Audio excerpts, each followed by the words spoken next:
Impossible de connaître un fruit avant de le goûter. Impossible de connaître la lumière, à moins de s'en servir. Ou de connaître une personne, à moins d'avoir des rapports avec elle. Impossible aussi de connaître le Saint-Esprit, à moins de le posséder, d'être possédé par lui.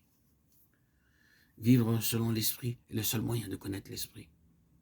Le laisser faire son œuvre en nous, le laisser nous apprendre à dépendre de lui. Telle est la voie que nous indique le Maître quand il nous dit « Vous le connaissez parce qu'il sera en vous ». Croyant en comparaison de l'excellence de la connaissance de Jésus-Christ, Paul regardait toute chose comme une perte. Philippiens 3:8.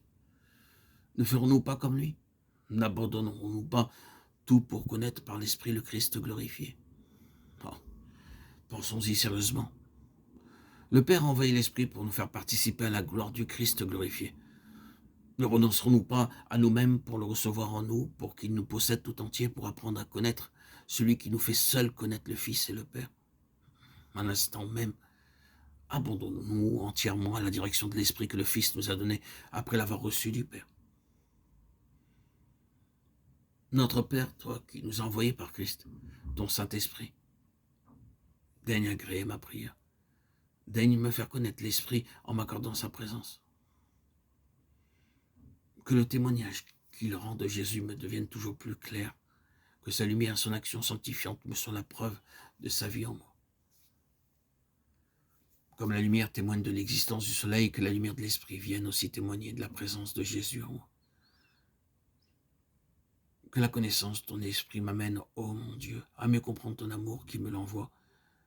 Tu n'as pas trouvé que ce fut assez d'agir directement en moi par ta toute-puissance ou par celui qui est venu nous révéler ce que tu es. Ton Fils avait à nous donner plus encore. L'Esprit, la troisième personne de la Trinité, a été envoyé d'en haut afin que par lui ta présence même fût ma portion. Dans une communion indissoluble avec toi, le Saint-Esprit, ta vie même est venue à moi pour être la vie de tout mon être, pour faire de moi ta propriété sans réserve. Oh mon Dieu, enseigne-moi, enseigne à tous tes enfants à connaître ton esprit, à le connaître, non seulement en admettant qu'il vient à nous, non seulement en constatant quelque chose de son action, mais à le connaître lui-même, avoir en lui celui qui révèle et qui glorifie le Fils, et par le Fils toi-même, ô mon Père. Amen. Une église, un croyant peuvent avoir de justes notions de ce que dit l'écriture du Saint-Esprit, et pourtant ne guère reconnaître en lui celui qui nous révèle la présence de Christ, Sauveur et Roi. La parole de Dieu ne suffit pas pour nous faire connaître l'Esprit.